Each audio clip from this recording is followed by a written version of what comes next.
Alrighty. Good morning. Good morning. Happy Monday, Hello. everyone. I'm here with Cyndy Porter. Say hi. All right, we're getting ready to get started today. Just double checking if the live stream is working, and it looks like it is. So happy Monday. Today is Marketing Monday, and we are here with Cyndy Porter to talk about personal branding. And I'm so excited to have you on our little morning talk show. Cyndy, why don't you tell us a little bit about yourself? What do you do? Who do you serve? And how long have you been doing this? Hello. Well, I feel like I've been doing this forever. Let's see. I morphed into personal brand image and style about 15 years ago. I would say my background's in sales and marketing. My last corporate gig was divisional vice president of America Online. I got kind of swept up into the internet boom and was able to um, kind of leave the corporate world and do my own thing in my late 30s. And then I just realized that I love photography. So I started a photography business and quickly after that realized that what I love more than making beautiful pictures is helping women in particular feel beautiful and strong and confident. And so over the years, I have created my own system, which helps primarily women, but also men um, who are in business or not to feel great about themselves and show up in a way to reflect who they are. And it all starts with your personal brand, which is what we're going to talk about today. But I also teach image and style. I have a new book out, Your Ultimate Style Blueprint, that goes through all of this. But today I'm here to answer your questions and hopefully talk a little bit about all of this with you. Love it. Well, thank you so much. So, for those of you who are watching live on Facebook with us, feel free to drop a little hello. I would love to say hi to you. If you have any questions for Cyndy, I can see your questions in the comments, so feel free to um, drop those in there as well, and we'll definitely let those take priority if they come up. What we're going to start with today is we're going to talk about a continued conversation in July. Oh, sorry, my phone keeps taking over my camera. Give me 1 second. Okay. The continued conversation in July is wrapped around branding and taking care of your brand as a whole. And one of the things we have talked about in the past conversations in July is about how your brand is a representation of everything. And so I want to get, before we talk about our question specifically, Cyndy, talk about how does that work when you're a personal brand, when you're a you brand? What does that mean and what is that impact for them?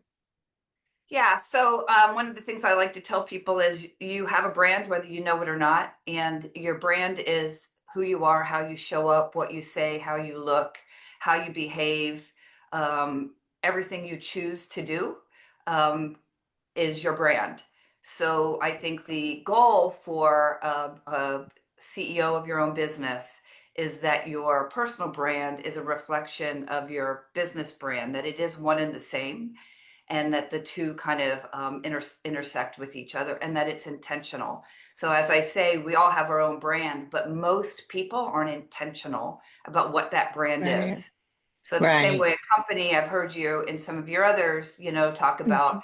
big business brands and the brands that you love Mhm. and all of those things. Yeah. It's the same for you, that it needs to be intentional. You need to think about who you are, what you want, creating a mission statement the same way these big brands do, and then living that Mhm. inside and out.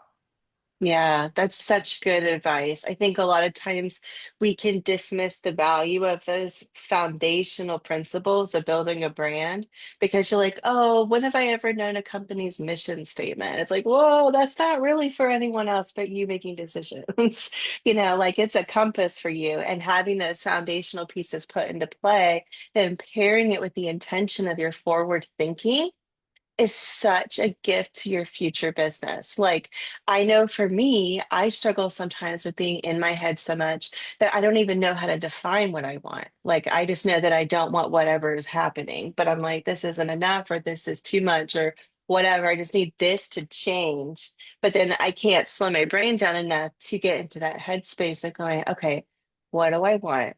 What do I want tomorrow to look like? And how am I going to get there? So do you have any advice for anyone who gets stuck in the overthinking process of defining their brand, and getting really intentional with it? Interesting. That's an interesting question that no one's ever asked me before. I would say if you're getting a little bit overwhelmed about what is your brand, it is really simple. It's just who you are, what are your values, and how do you want the world to see you. Um, Jeff Bezos and or Taylor Swift, pick your person that you like better. I used to always say Jeff Bezos, but I'm careful these days. But Taylor Swift is also known for this quote, and it is, Mhm. your brand is what other people say about you when you're not in the room. So simply just Right. think about what you want that to be. What do you want? Because people will reflect, even if it's not outwardly vocal, about who Mhm. you are and the way you made them feel when they were with Right. you. And if you can Right. just simply come up with what you want that to be, and also think about how you want, if it's more for your business, how do you want people to feel the experience of working with your product or service? And if you can Mm, distill that down to just a few adjectives, I think that will right. help you with your overall brand. I love that. There's so much wisdom there. So if you're joining us now, don't forget to watch the first few minutes of our live stream because this is just really good advice. Lots of wisdom here. So let's go ahead and jump into our questions, Cindy. We've got one, two, three, four. We have five questions we're going to go through, and the first one is, what are the top three mistakes you see professionals making with their personal brands today, and how can they fix them? Yeah, so I think the biggest mistakes that I see are that they don't have a well-defined brand. Like they don't know what that is. And um, so I guess if there's three, one would be just not being intentional about what it is you want your brand to be, and then what it means to live that inside and out. Number two might be that I see a lot of people um, trying to be everything to everybody. And I think it's Yeah, better that's to a big divide one. the room, right? It's better for Hmm. people to either love you or hate you, be with you or not Hmm. with you, than to be wishy-washy. Like the worst thing we Right, want is for people to walk away from us and like not have an impression. Like, right? right, You're not memorable then. right. And then maybe the third one would be that your brand is inconsistent. Yeah. I hear people say that, like, well, I'm different when I'm with my kids, or I'm different when I'm with clients, or my clients are all like this, and therefore I have to show up like that. And Hmm. I don't agree with that. I think you Yeah. are one person, and how you show up might change for the occasion. You might be more serious if you're doing a Hmm. presentation in front of an audience, or if you know that you have, a really buttoned up audience, or if you have a really Right. relaxed audience, or if you're out on a date or with your kids. But I teach that your brand is transcendent in all aspects of your life, and that you can Hmm. just tweak that a little bit, but you're still the same person. You might just Right. be putting on a different dress, so to speak, Right. or role for the environment. Yeah, I love that so much. With autistic people, the masking is what I'm hearing. Like I feel like for me, I have a tendency to match whatever's in the room because growing up, that's what I was taught to do is match the energy, like just match everything. And so that way I was never too excited or underexcited, just having the wrong reaction in this space. And I feel like I became really good at like being not a chameleon in a bad way, but more of like I could go from one person to another, and everyone feel like I'm now their best friend. And then sorry, my camera keeps doing the thing.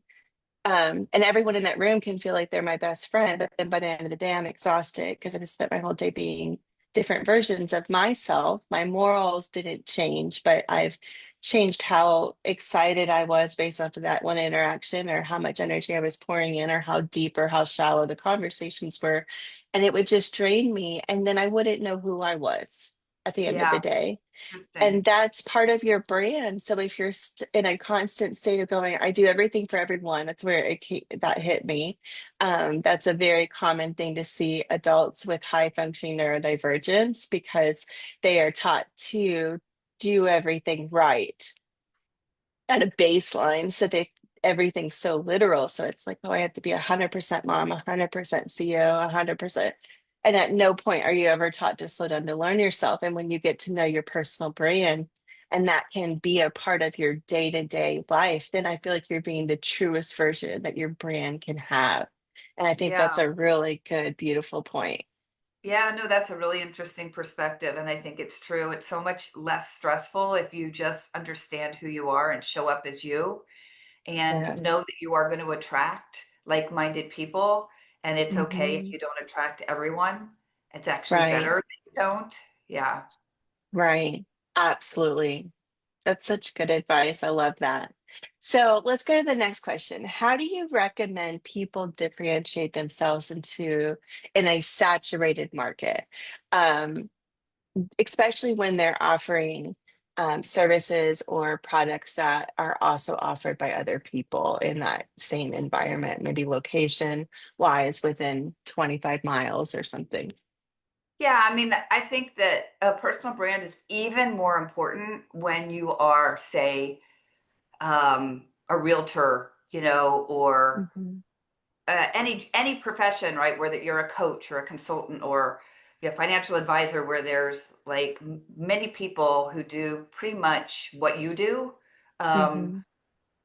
like the services are the same. So, Right. so the thing that we know, and I'm sure you've all heard this before, right? That we like to work with people we like, know, and trust. So it Mhm. really is the person that we're choosing to hire more than anything else. Like obviously your expertise matters, and if you have a unique and differentiated expertise, then Mhm. certainly you want to lead with that. But it's also okay to like do exactly what your neighbor does and just know that people like we all like gravitate towards certain individuals and not others. And not Mhm. everybody should be your client. And if you just show up as you and just but it's more important to weigh in on this branding piece when you do Mhm. something that a lot of other people do, because Right. otherwise you won't stand out. Right. Absolutely. Yeah, that's a great point. I love that. Now, when it comes to being a you brand or representing a personal brand on social media, is there a better way process? I don't know. Is there wisdom in the branding world for the you branding segment of this that you could offer towards social media and how they can use it to help, build brand trust and build their brands holistically? Sure. Yeah, I mean, social media has gotten super complicated these days, I think, with algorithms and all the stuff that's out there. And all I would say is make sure that you are showing up authentically and that you know who your audience is and that you are showing up where your audience is and just speaking directly to them. It goes back to, I'm sure you've all talked about your ideal client avatar and like talking to that one person, but as yourself. And Hmm. so, if you're working with professionals, be on LinkedIn. If you're working with consumers, Facebook or Instagram. If you are in a more visual, I mean, if you could use Pinterest or something that's a little bit unique. And also don't feel like you have to be on all of them. Like pick the Right. one that you think is um, most representative of where your audience is, but like try to Hmm. show like your personality and who you are and your brand in that regard. Um, Right. that's Yeah, my that's opinion as great. a personal branding person, not as I'm not a social media expert. Yeah, no, I think that's really good advice. And so, as a social media expert, let me lean into this a little bit to Yeah, bring yeah, some please. clarity. So, with your personal brand, there still is the same consistent audiences on these social platforms. So, Facebook is the number one. It has 2.5 billion users, and then it drops off by like a billion, and then it's YouTube. And so, like, it's pretty substantial. People might say Facebook is dead. No, it is not. I promise. It's still the number one by a landslide. No one outdoes it. So, Facebook is for community-centric brands. So, if you're building a you brand that has a community aspect to it, like maybe you have a private Facebook group or maybe a public Facebook group, but there's a place where you collect your following into one area for you to connect with digitally. That's your Facebook energy. And then if you're on Instagram, that's your show and tell energy. So if your brand has a lot of visuals, you should definitely be on Pinterest or Instagram or both. Because if you have a lot to show, that's what people go on those platforms to see is the visuals. They want the videos, they want the photos, they want to check their minds out a little bit and just enjoy what's in their feed. And then if you're a professional who helps other professionals, you should be on LinkedIn and you should be positioning yourself as a authority figure in that industry and doing reels or whatever their equivalent is on LinkedIn to make sure you're talking through what it is that makes you the expert that you are. So showing up authentically is how you represent your brand, and then picking the right platform to put your time, energy, and effort in is a part of that brand decision as well. That's great. Um, yeah, so I figure we'll just tag team that one because I think that's definitely we get a lot of social media questions because that's really it changes. Like it feels like it changes every day. Like Yeah. we go Yeah. in and we're, we can't find the button anymore. It's been moved or whatever it is that we're, the algorithm shifting again and all of those things. And so I think the things that are true, that are foundational, that are evergreen about your brand need to be the things you understand about yourself. So, understanding who you are, who you serve, what you do, the who, what, where, when, why, and how of your brand holistically. And that's that intentional effort to go, I know who I am through and through and how I'm going to show up in these situations. Cool. Awesome. All right. So, transition. Our next question is, what role does storytelling play in building trust with your audience? And what's one way someone can start telling their story more efficiently? Okay, interesting. So I think that storytelling is key, that people remember stories, not facts, right? You've heard the thing, stories sell, facts tell. People Yeah. want to relate to you and they will remember your story. And if you hear, I mean, think about like your favorite brands. My favorite brands, it's because I know the backstory of the company Hmm. and I really identify with the CEO and the mission of what they're trying to accomplish. And I've worked with clients over the years to really pull their story out of them, and people who are maybe even afraid to be vulnerable and tell their story started to Hmm. do that, and all of a sudden everything in their business shifted. And so I think especially if you are a passion driven business and you are in your business because you're trying to make a difference in the world, or because you had something happened to you in your past that's made you want to um, solve a problem, that when you solved it for yourself or when you realized it could be solved, um, it it it was just life changing. Um, to not tell that story would be a tragedy. So remember that people will, it's the same thing that goes to the brand. Like people want to do business with other people. And the more you are willing to pull back the curtain and share with people who you are and why you do what you do, I think it's like among the most important things you can do in representing your business and standing out to differentiate yourself. Yeah, that's really good. I love that. I don't have anything to add to that. That's amazing. Oh, great. Yeah, I love that. That's spot on for sure. And I guess, well, maybe we can elaborate a little bit on it. Part of the Sure. storytelling role comes from understanding who your ideal customer avatar is. Can you talk a little bit about understanding who that person is and how you get more connected to that PCA, that perfect customer avatar?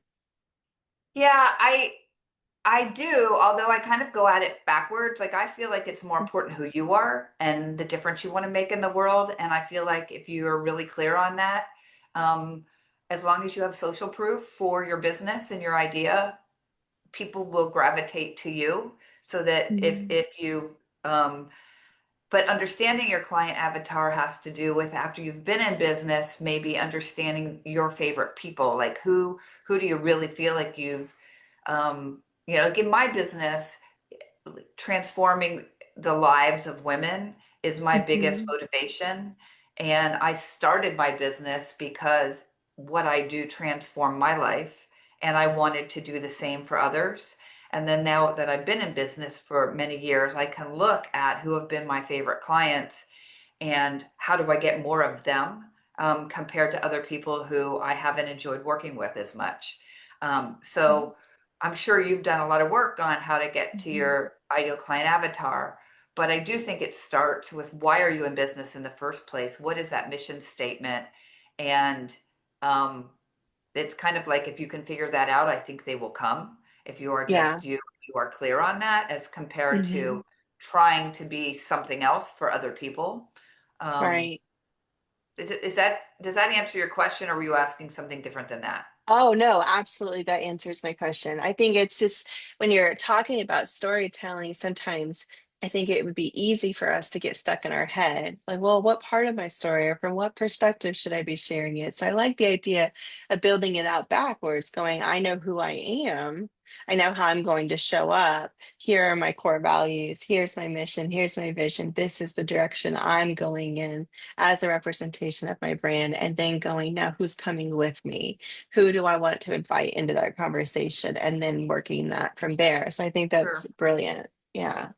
Yeah, I like that, Awesome. and I think going back to your why, which I know you all talk about Hmm. a lot, but people will remember that and relate to that, and um, and I do think we get stuck wanting to run our business and wanting to get the next client to try to be too many things to too many people, and to just continue to if you're getting in like you've talked about that overwhelm and getting stuck in your head, going back Hmm. to your why and what really drives you to be in the business in the first place.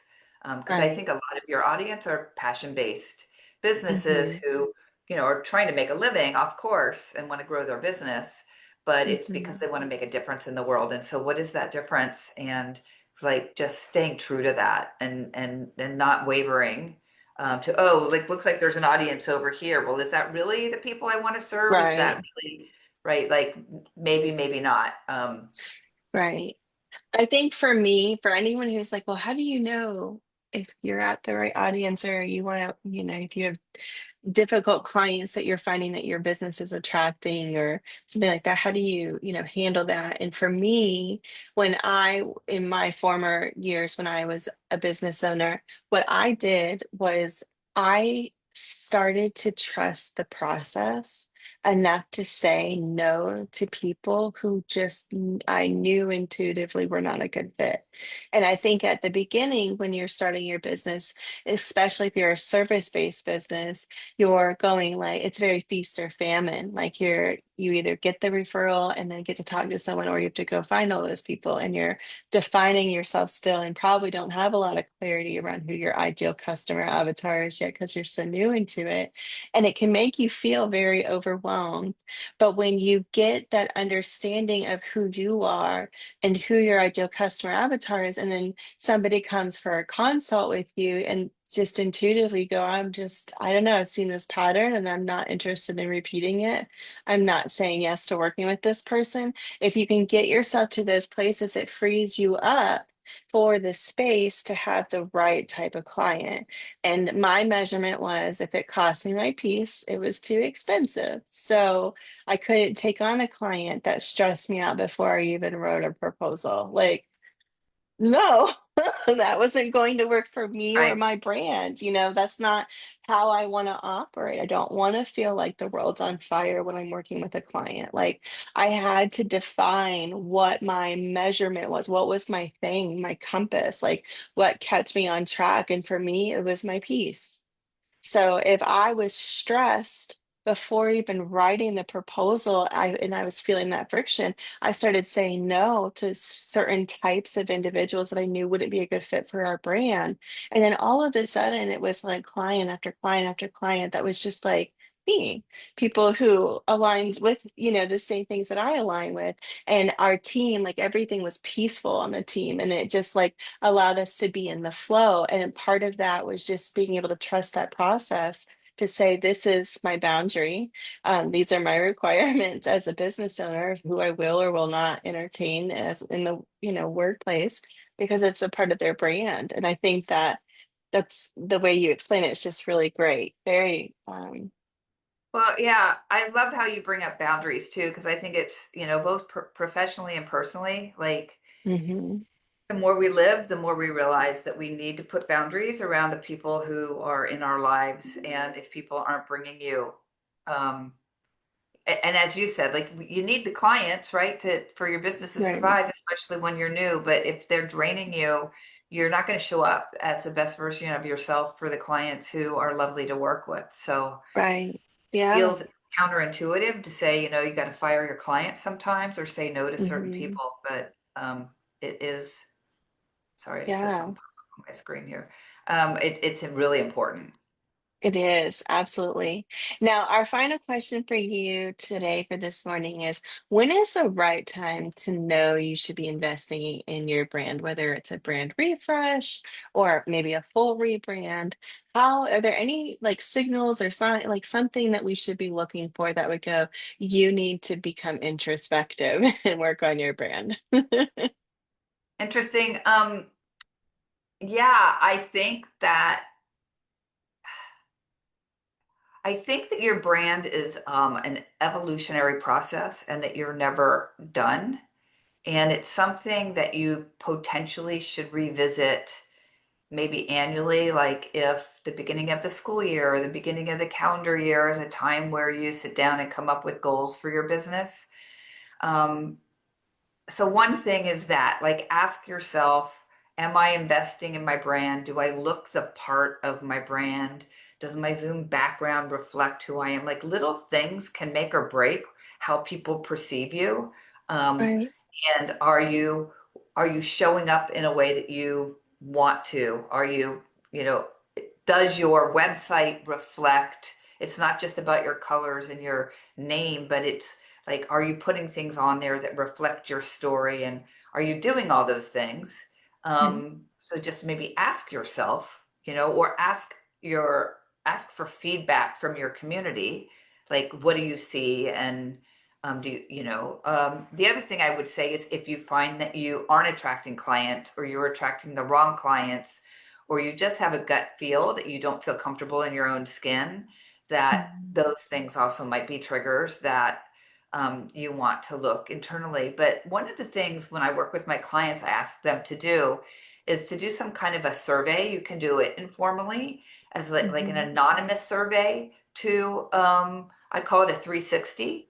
And I just do Google form and, ask a series of questions to people who surround all areas of your life and see if it's a Mhm. match. Like if you have a few It's interesting. adjectives that you want people to think of you, ask people just or you could just go out with a friend and say, hey, I'm working on my brand, could you just tell me, like, if you were to give me 3 to 5 words to describe who you think I am personally and professionally, what would you say? And if they're not a match, Mm. what commonly comes up is most are a match, but maybe one or two aren't.